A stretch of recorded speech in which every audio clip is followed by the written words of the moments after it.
je leñol fulɓe en kawta hoore en tefan ceede majum en tefan registre majum be central bank en maɓɓita microfinance bank kala haste pat je fulɓe woni mara microfinance bank gotel members meɗen ɓiɓɓe fulɓe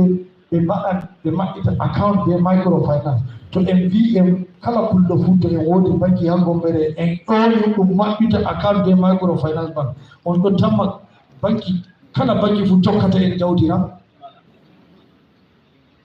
fulɓe no en ɗonata o latta stakeholder ha banki may kala ko en yiɗi fu watta be banki meɗen en kuuɗata aɗa joni tottata a futti hamɗo ha POS a yi pat ɓiɓɓe meɗen seɗɗa on amma to en woodi banki bo en waɗan empowering ɓiɓɓe meɗen ɓeɗo waɗa POS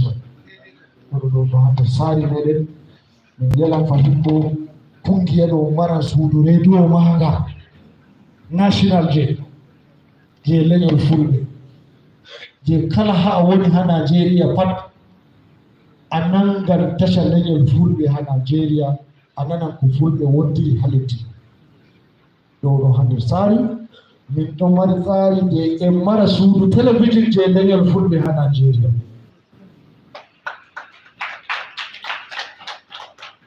har jotta min maran magazine leñol fulɓe ha Nigeria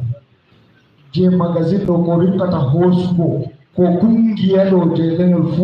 fulɓe huwata ha Nigeria waɗan kotali nde tati ha duuɓi ɗo wurtina nda ko en huwata nda ko en huwata nda anniyaji meɗen nda kuuɗe meɗen nda ardiɓe meɗen nda tarihi fulɓe ɗo ha nder majum en ɗo sorra na duniyaru leñol men e duniyaru ɗo laati bana laawol nastoje je kungiya majum ngam kungiya jonata je wala laawol nastoje nden en mara kalanda je leñol fulɓe ha Nigeria je kala hitande pat min furtinan kalenda je leñol fulɓe ardiɓe fulɓe ha Nigeria ko toɗi maɓɓe bangan ha tonton ko moye yiɗan ɗe en ɗon ardata en ha Nigeria ɗo na way en sagati tan ba hande en ɗo mari fulɓe ɓe waɗi shugaban kasa en ɗo mari shehuɓe en ɗo mari arɗo en ɓe pat maɓɓe